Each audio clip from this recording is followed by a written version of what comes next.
Halo sahabat channel Ruang Frekuensi, seneng banget bisa nyapa kamu lagi di sini. Yo, cari posisi duduk yang paling nyaman, tarik nafas dalam-dalam, rileks, dan hari ini posisikan saya sebagai mentor spiritual kamu ya. Kita bakal ngobrol santai tapi mendalam tentang satu rahasia besar yang, jujur aja, sering banget ada di depan mata kita tapi terlewatkan. Kita bakal bedah tuntas soal energi rezeki. Gimana sih caranya nguasain frekuensi batin supaya kita bisa narik kelimpahan sejati? Seru kan? Yuk kita selami bareng-bareng. Nah, coba deh ingat-ingat, pernah nggak sih kamu ngerasain rasa frustrasi yang kayak gini? Kamu udah berusaha keras buat hemat, ngirit sana-sini, megang uang tuh erat banget, seolah-olah besok dunia mau kiamat. Tapi anehnya, justru pas lagi ngirit-ngiritnya, uang itu malah kayak nguap gitu aja. Tiba-tiba ada aja tagihan nyasar, barang rusak, atau kebutuhan darurat yang nguras abis tabungan kamu. Di sisi lain, pas kamu lagi santai, ikhlas traktir temen, atau sekedar nikmatin hidup, loh rezeki malah datang dari arah yang nggak disangka-sangka. Kalau kamu pernah ngalamin ini dan ngerasa gemes sendiri, percaya deh perasaanmu itu valid banget, dan kamu jelas nggak sendirian ngadepin ini. Oke, kita masuk ke misteri yang pertama nih, paradoks aliran kekayaan. Kenapa bisa begitu ya? Gini, coba kita bayangkan perbandingannya. Uang itu ibarat aliran sungai. Dia bukan sekedar benda mati berupa kertas atau koin loh. Uang itu energi dinamis, energi dari kesadaran kolektif kita yang memang butuh bergerak supaya tetap hidup. Nah, sekarang bayangin kalau uang itu kayak bendungan. Kalau kamu nahan air sungai pakai bendungan yang rapat banget, gara-gara takut airnya habis, apa yang terjadi? Air di hulu bakal nekan kuat banget, jadi keruh, dan pelan-pelan malah bisa ngancurin bendungan itu sendiri. Uang tuh paling nggak suka yang namanya stagnasi. Kodratnya yang mutar, bergerak, dan bawa kehidupan kemana aja dia ngalir. Lanjut ke bagian kedua. Ini yang jadi inti rahasianya. Uang itu sebenarnya adalah cermin dari frekuensi batin kita sendiri. Sampai di titik ini, logika matematika kita kadang emang harus disingkirin dulu. Ada satu kalimat yang ngena banget. Uang itu nggak peduli seberapa keras kamu kerja, dia cuma peduli seberapa besar rasa percayamu sama alam semesta. Coba dipikirin deh. Kalau kamu kerja keras, banting tulang siang malam, tapi batinmu isinya cuma cemas dan khawatir, hasilnya apa? Cuma capek yang luar biasa. Sebaliknya, rasa percaya yang dalam, batin yang tenang dan yakin kalau semesta itu selalu nyukupin kamu, nah itulah kunci utama yang ngebuka pintu air kelimpahan. Jadi, ingat baik-baik prinsip ini. Alam semesta itu merespon apa yang kamu rasakan pas keluarin uang, bukan cuma apa yang kamu lakukan. Pas kamu bayar sesuatu dengan perasaan senang, enteng, dan penuh syukur, itu sama aja kamu lagi ngirim sinyal kuat ke semesta yang bilang, aku hidup berkelimpahan loh. Tapi kalau kamu nabung atau berhemat dengan dada yang sesak karena cemas, kamu tanpa sadar lagi mancarin frekuensi radio darurat ke semesta yang teriak, aduh, aku lagi kurang nih. Nah, ini ngebawa kita ke bagian ketiga, jebakan berhemat yang didasari rasa takut. Hati-hati, ini ilusi yang sering bikin kita terjebak. Coba perhatiin deh perbedaan yang kerasa banget antara dua hal ini. Di satu sisi, ada yang namanya hemat berkesadaran. Ini tuh kondisinya kamu milih nggak beli sesuatu murni karena emang bukan prioritas. Tapi batin kamu tetap tenang, damai, kamu tahu uangmu cukup. Nah, di sisi lain, ada ngirit karena takut. Ini pas kamu nahan-nahan pengeluaran, tapi dadamu kerasa tegang, was-was, dan takut setengah mati uangmu bakal ludes.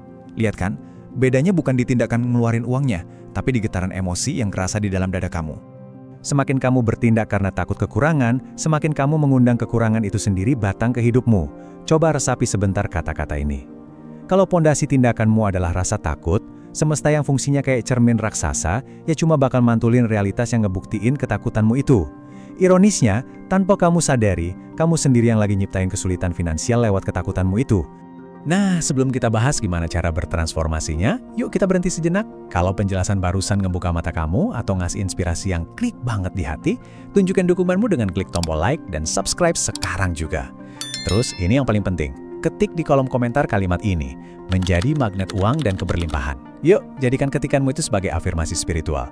Anggap itu deklarasi kalau mulai detik ini, kamu benar-benar ngizinin energi kelimpahan semesta ngalir deras di hidupmu. Silakan ketik sekarang ya. Oke, sekarang kita masuk ke bagian keempat. Gimana sih caranya berubah jadi kanal kelimpahannya semesta? Gini bedanya, kebanyakan dari kita bertindak sebagai manusia penampungan atau wadah. Fokusnya cuma nimbun karena takut kehabisan. Masalahnya, semesta tuh nggak bisa nuangin air baru ke wadah yang udah kamu tutup rapat-rapat pakai gembok ketakutan. Beda banget kalau kita jadi manusia saluran atau kanal. Saluran itu membiarkan energi masuk dan keluar dengan bebas, ngalir gitu aja. Pas energinya keluar, Dia nyiptain ruang kosong yang otomatis bakal langsung diisi ulang lagi sama semesta. Analoginya tuh indah banget. Kamu nggak mungkin kan nahan napas terus-terusan cuma karena takut kehabisan udara kan? Nah, perlakukan uang persis kayak gitu. Bikin lega banget kan mikirnya. Waktu kamu hembusin napas, kamu santai aja. Nggak panik, karena kamu yakin 100% napas berikutnya pasti datang secara alami. Melepaskan uang dengan rasa percaya juga gitu. Kamu memastikan napas rezeki kamu berikutnya pasti mengalir kepadamu. Dan pas kamu benar-benar ngerapin ini, sesuatu yang ajaib bakal kejadian. Uang bakal datang bahkan sebelum kamu benar-benar butuh. Kok bisa? Ya karena semesta itu paling suka sama batin yang tenang. Di tahap ini, kamu udah bertransformasi jadi magnet sejati. Hidup bakal jalan di depan buat ngebukain jalan buat kebutuhanmu, ngasih peluang dan rezeki, karena frekuensimu udah benar-benar selaras buat nerima. Terus prakteknya gimana? Kita masuk ke bagian kelima, praktek harian seorang magnet kekayaan. Filosofi spiritual setinggi ini emang harus bisa kita terapin pas lagi buka dompet ya. Jadi, mulai hari ini lakuin 4 langkah praktis ini. 1. Berhenti sejenak sebelum kamu bayar sesuatu. 2. Tarik napas dalam-dalam. 3. Tanya ke diri sendiri jujur, keputusan ngeluarin uang ini lahir dari rasa takut atau rasa percaya. Dan 4, lepaskan uang itu iringi dengan berkat di dalam hati. Ini beneran cara paling ampuh buat ngecek niat asli kita sehari-hari. Jadikan ini sebagai rutinitas rasa syukur harian kamu tiap kali transaksi. Ucapin aja dalam hati, saya lagi ikut berpartisipasi dalam sirkulasi semesta. Doain orang yang nerima uangmu, entah itu kasir minimarket, driver, atau ibu-ibu di pasar.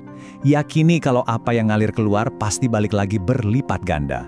Oh iya, satu lagi yang gak kalah penting, cek tubuhmu. Kalau dadamu tegang, itu tandanya masih ada ketakutan. Tapi kalau pundak dan dadamu kerasa lapang dan enteng, nah itu dia tanda kelimpahan sejati. Sebagai penutup obrolan kita hari ini, saya mau ninggalin satu pertanyaan sederhana yang bisa ngerubah hidupmu. Apakah kamu siap membiarkan kehidupan mengalir melalui dirimu? Ingat ya, kamu nggak perlu lari ngejar uang sampai ngos-ngosan. Tugas kamu cuma ngelepasin rasa takut, bikin batinmu setenang mungkin, dan bersiaplah nyambut kejutan manis saat semesta ngalirkan semuanya tepat ke arahmu. Tetaplah percaya, tetaplah mengalir, dan sampai jumpa di materi kita selanjutnya.